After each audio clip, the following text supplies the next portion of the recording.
Favorite foods for the family? Well, no, Really? I mean, I'm not criticizing what you've been cooking because my family, I mean, my dad loved calves' brains. They called them sweetbreads, and that was birthday every year. Welcome to the Todd and Erin daily stream so far. My mom would Brains. cook them with butter and lemon. And you can eat a boot if it's got butter and lemon. Have you had lutefisk? Yes. What is it called? Lutefisk. Lutefisk. It's a white pasty fish that's often mashed up into sort of a mash and it's in Scandinavian countries. Scandinavia. And it's rotten. It's vile.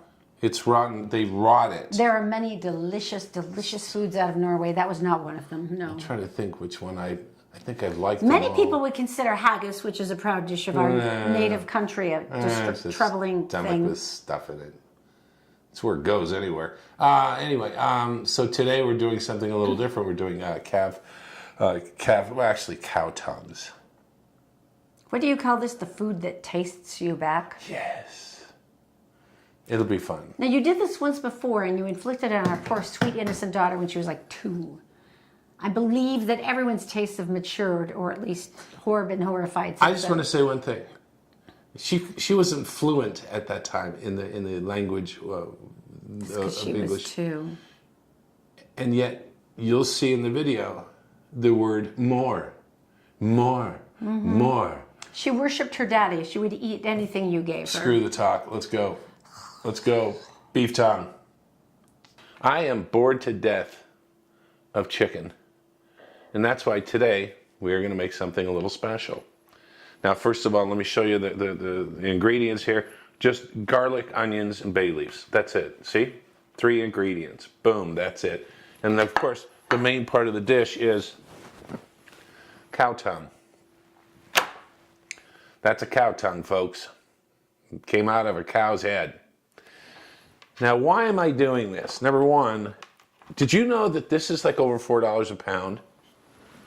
Over $4 a pound.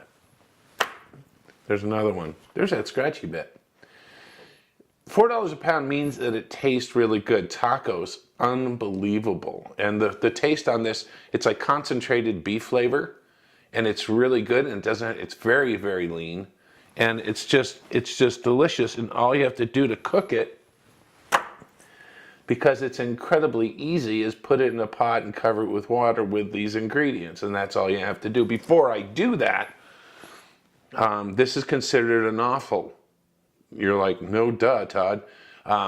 Much like kidneys and liver for a long time. And this is how people at the turn of the century and back in medieval times, this is what they ate. They ate the things that the rich people didn't. We're talking middle class.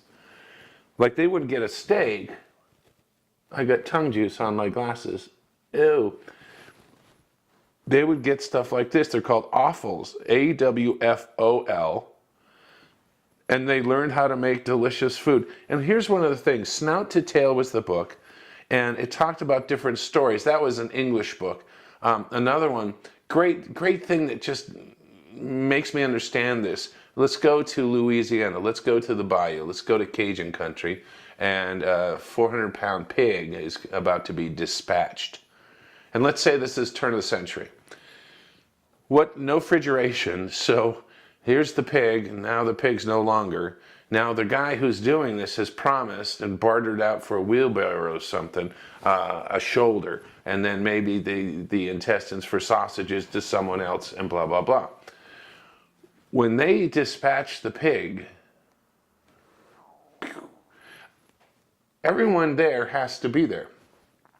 The guy who's getting the intestines, he's got to be there. So you can imagine this gathering of people, of friends and neighbors and people who are helping each other out. And next thing you know, it's a shindig, which is a great way of having a party, except for the pig.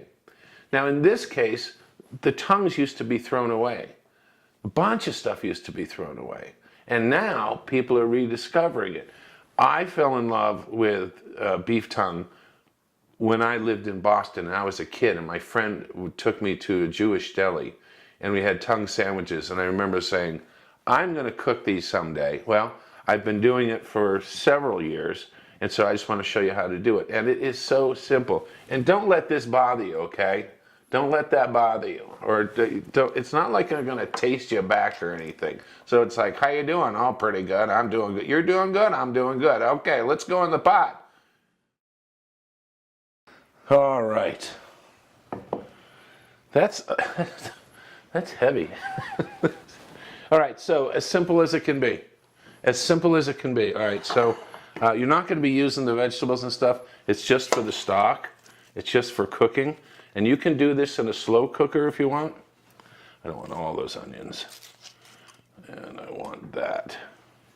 And I want a little bit of that. Slow cookers, yeah, go ahead and do it. As a matter of fact, you have a pressure cooker. Holy crap. You could do this really fast. It will take at low, I'm doing it on the stove with a lid on low for 8 hours because the tongue is a muscle. Of course, that's why they can put up, you know what I'm talking about. So 8 hours from now, and then I'm going to show you what it looks like when it comes out. But seriously, it's just, you do this, you take it out. Next thing you know, you're chopping it up. Next thing you know, you're grilling it maybe putting some extra spice on it and putting it in a taco. I'm going to do that because I'm hungry right now, but I have to wait 8 hours. But you don't. Not to watch. So all you have to do now is put it on the stove. That's it. Not scary so far.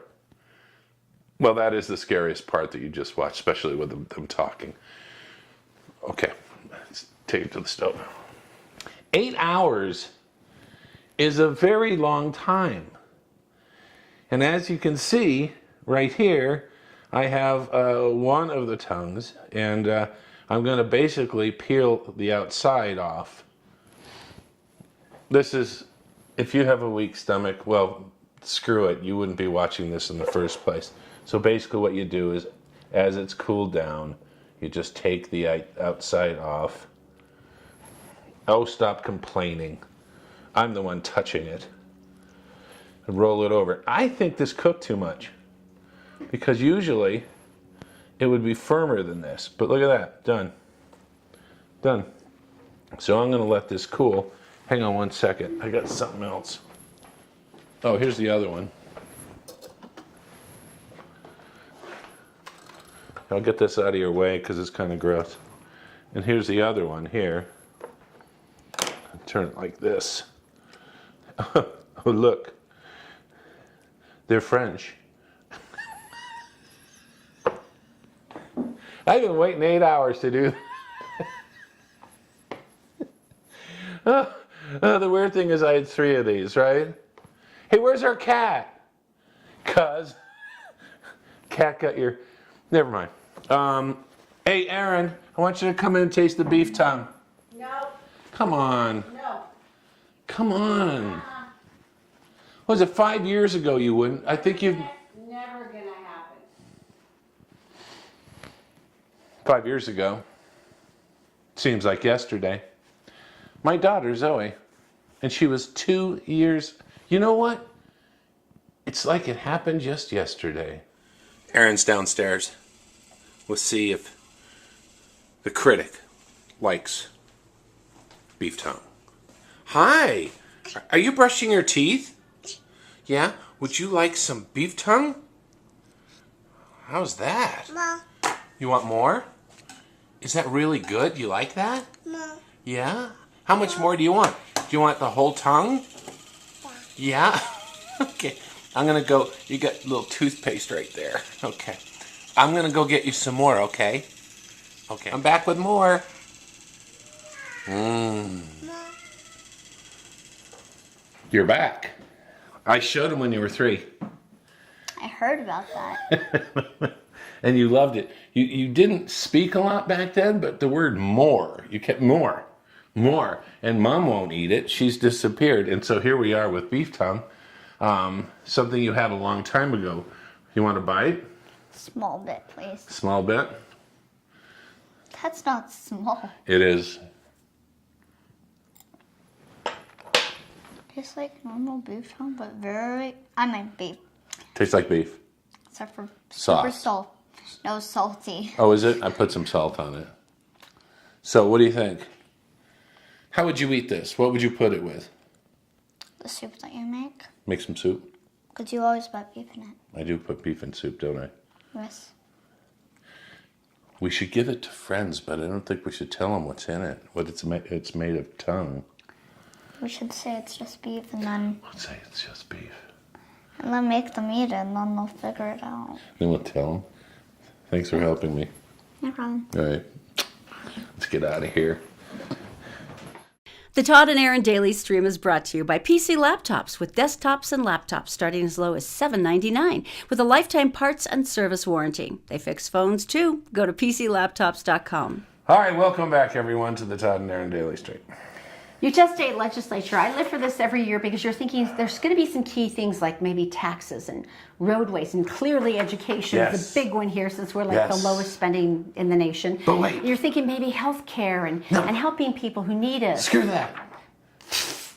Okay, the number one Let's thing. talk about what really one of the matters. things they're doing, and it's funny because it's going through the Senate right now, which is to raise the 3-2 beer to what 5. I think it's 4.8. Whatever it It's is. not a dramatic jump. The point being is that manufacturers like Bush and PBR and Budweiser, and all these guys, they have to make a separate run with less alcohol in their cans to sell it to states like Utah. Well, and all of those states have shrunken. The only two states now that have 3-2 beer are Minnesota and us. And That's right. Minnesota makes beer, which I'm still confused about why they're so low when they're like major beer manufacturers. Well, the question is who's supporting it, and the supporting thing is the church obviously is supporting not to do it, as well as the microbreweries.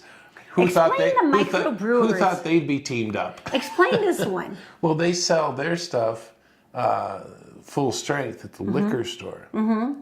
And so they think if it goes full strength, people will be drinking that instead of their Crowding out the nice craft beers, the handcrafted beers that come So up here from the anyway, state. but it's That's moving. an interesting point. It's moving forward. The church hand in hand with the microbreweries. That's hilarious to me.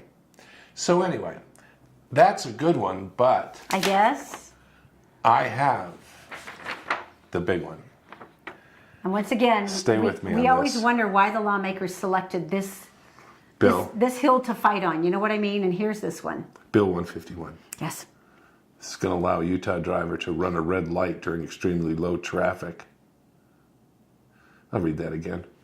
Run red lights during extremely low traffic. We'll move on to the Senate after it was passed by the House. Now, my question is this. Who determines what is extremely low traffic? Like if I just feel like making my way across an intersection and you happen to be coming and thinking logically, well, it's a green light, so I should be able Take to it from go. there. House Bill 151 would allow a driver to head through a red light if they're waiting on a highway with a speed limit of 55 miles an hour. Oh, good. So it's going super fast as you run the red light. During a time of extremely low traffic levels, you must stop for a light for 90 seconds and then you can proceed. The driver, I don't trust anyone's judgment, especially not mine, must determine if it is safe to intercept into other vehicles or if there's no pedestrians in front of them. 3/4 of the people can't find the signal, much less determine whether it's busy or not. House is moving to the Senate for a vote tomorrow. And there's one more that, okay. May I add one more thing? Yes, of course. The other one is about bicycles and bicycles being able to cruise through Stop signs and red stop lights, signs. yeah. So now what we have is cars And being able to bicycles. run red lights along with bicycles. Using your best judgment. What could I want go you to wrong? think about how many of your friends you would trust on the road with their best judgment. Now, just to make this better, you're thinking, okay, super alert drivers, 9 and 3, and they're paying attention, and that's why they know it's okay. But in direct opposition, we now have the bill that just got nailed down about cell phones. All right. Where they said, no, we're really trying to control too much here. I believe in this, by the way. Bill 13. It would prohibit the use of cell phones in a moving vehicle unless it was hands-free. Done. Done. Done. Oh, no. And God bless this woman. I love Representative Carol Spackman Moss because she pushes completely logical legislature so many times. I'm not endorsing her, by the way. I've read so many of her things before. And she's says, sponsoring. And a lot of she faced a lot of pushback. And one representative said, "I just don't know where this would stop, and it's over criminalizing people." But another representative said, "Look, I support this bill because I've used the phone while driving, and I've had several near misses." Right. And she says, "I've realized I am not safe if I'm on my phone in the car. More than 260 people died on Utah roadways last year, and cell phone usage and distracted driving was involved Distracting driving. in a mass majority of If them." you're in an accident and they come back, they can trace the fact that you were on the phone, you caused the accident. Guess what? And that's true, you'll get a ticket, but guess what? You probably already killed or maimed somebody. And the thing that kills me, Representative Patrice Arendt said, this isn't making sense because some of the legislature was saying, well, we'll just do an education campaign. She goes, well, she says, by that logic, DUIs will be unnecessary because they'll be solved by an education campaign. This is true. She says, that's really paid off, right? A really fun commercial. So anyway, the point being. So there's a lot of frustration right now. So they'll let you run red lights because they're going to use your best judgment, but you're taking away your phone so that you can't look at it while you drive. That would be irresponsible. I don't have an intelligent car. Repressive. No intelligent car here. I have a phone. I put the phone down and I put an earpiece in and I have a microphone here and I say, Siri, read my texts.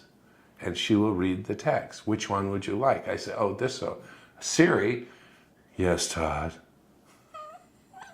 She says in a deep, manly voice. No, she does not say it nicer for you. Siri is the same for everyone. She does not like you more. I said, Siri, text Erin. What would you like to say? Da-da-da-da-da. Send it. Yes, Todd.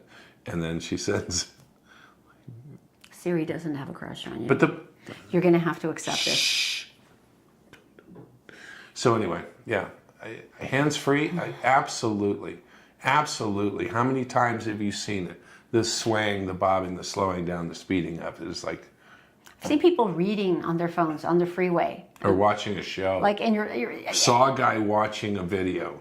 You're like, what do you think? Oh, never mind. Never mind. Because according to the Utah State Legislature, that is A-OK. We're just going to hurt ourselves. This is actually a really interesting one. This is a scary new crime that they've come up with because every day there are people smarter than us putting their wisdom to how to steal your stuff. Hijackers can hijack your cell phone and they can wipe out your bank accounts. Now, this is something I realized because, I do extra verification on almost all of our stuff now because we'd had an attempt to break into our system. Now, unfortunately, Erin's always in a different location and I have to say, they just sent you a text. Can you please send me the number? But it's the two steps, so it's much harder for people to get in. Well, here's what happens, though. One guy's here in Salt Lake City, his wife texted him and said, did you just buy a car last night for $2,000? He went, Erin has. No. He checked his cell. No, I haven't. He checked his cell and all of a sudden it wasn't working. What happened is his phone number had gotten stolen. This is how it works, okay? How does it get stolen? 40% of the attacks that happened out there are already on folks that don't even know that they're compromised. It's called phone porting. Now, they use stolen information like emails, phone numbers, social security numbers they buy off the dark web. Then they have enough information to call your cell phone carrier, impersonate you, say to you and say, hey, look, man, I lost my phone. I'm going to move my phone number to a different provider. And then they cancel your phone service. They buy a new device with a new cell phone company using your phone number.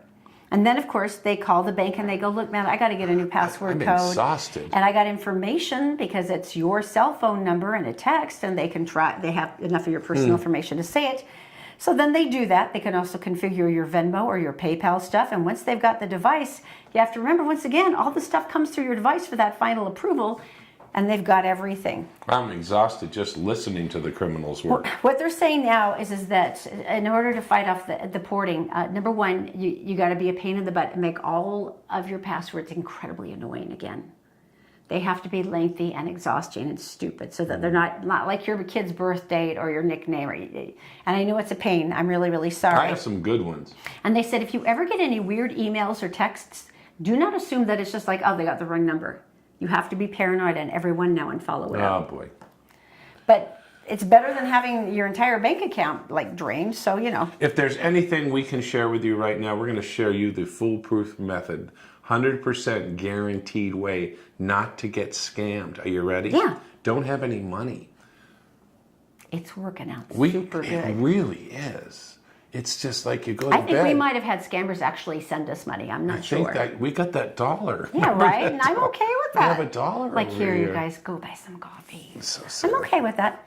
This is interesting. This actually came out around Valentine's Day, but I didn't catch it till now.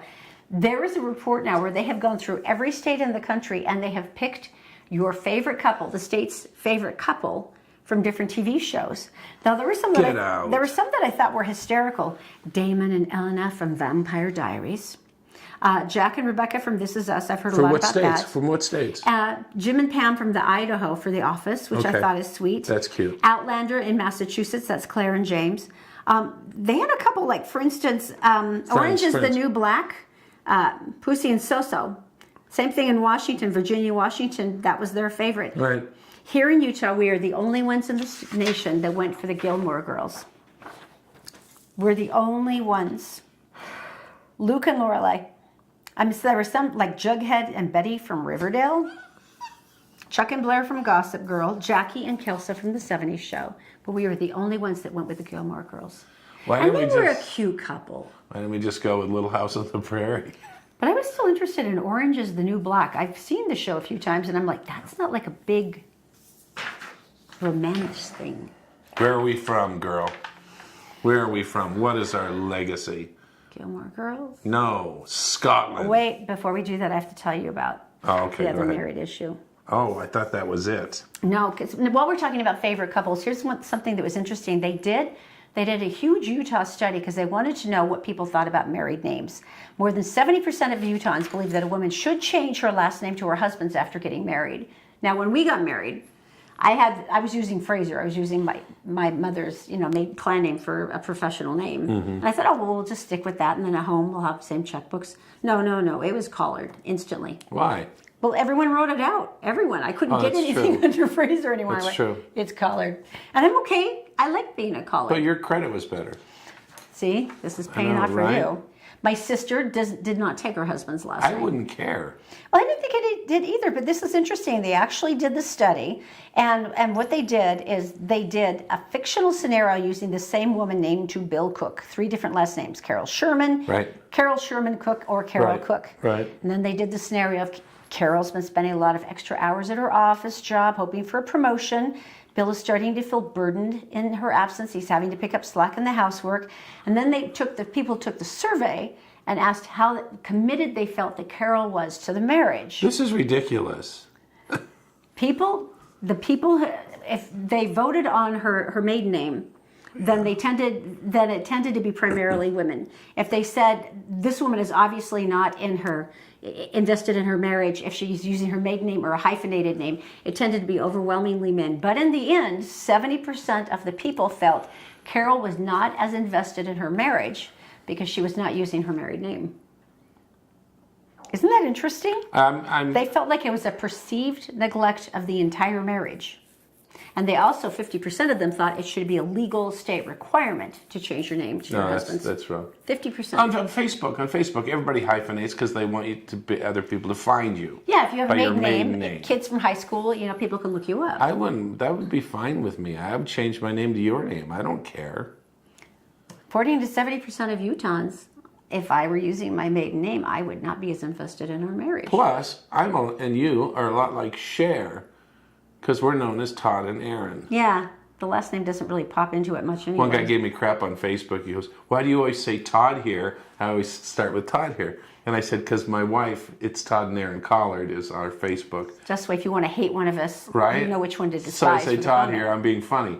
Todd here. Well, why'd you always say that? And I went, "Because Erin's my wife." Quiet. I have to tell you about this, and I am so sad. What do you mean you're sad? Scotland's got no beavers. Our home country, our people have no beavers. They haven't had beavers for 400 years. Can you imagine? Really? With all of those rivers and lakes and flowing streams? Don't they have fjords? No, that would be Norway. Oh, okay. Never mind. Well, they have beavers. Why don't they have beavers? Scotland hasn't had beavers for 400 years. Someone brought a couple in of beavers, and they let them loose. And they Well, good, because you could finally have something for your sporran.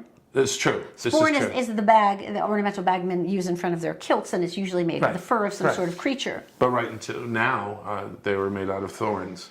And how much would that hurt? So back to the beavers. Yes. So somebody snuck them in and put them in, and there's 425 beavers now. And the new act, the Those new beavers law, have been busy. the new law that's gone into effect is the fact that they are now going to be protected. Now, farmers hate Well, explain beaver. this. Explain this in their Disease. defense, though. Well, a beaver goes to a stream, it dams a stream, floods the field crops die, the farmer loses out, and now they're protected. He can't shoot it in the head like he wants to. And that's all it is. Now they're protected, and now they're like, oh, we should have killed him before. I sound like a pirate when I try to do Almost. a Scottish accent. You really think we'd be better at a Scottish We would, accent? really? Don't you? I know, really? So anyway, So they're- well, on the bright side, Scotland now has beavers. I mean, See? you've addressed this as a tragic lack for 400 years. It was 400 years, people. Enjoy. You were beaverless. Now you have beavers. No, they're running rampant. All right, so guys, thanks for watching. Try the beef tongue. Go ahead and just don't do what I did and I cooked it too long. Okay, so like and share the show just to gross people out. That'll work. Mm-hmm. And if you want to sign up and make a comment down below, we got something we'll give away. Oh, well, yeah, we've got dinner for four at Christopher's Prime Steakhouse, and we'll give that away on Friday. Hey, coming up this week, we've also got some really cool stuff. Things about when to buy a house and how to buy a house from actual experts, not idiots like us. And also, if you've ever dreamt of, I've got to write a book. I have to write this book. We've got someone who's self-published a slew of books, and she's going to tell you exactly how to do it. It's This is coming going to up. be a fun week. Thanks for watching the Todd and Erin Daily Stream. We'll see you tomorrow. What am I going to do with 10 pounds of cow tongue? Maybe there's starving children somewhere who would enjoy it.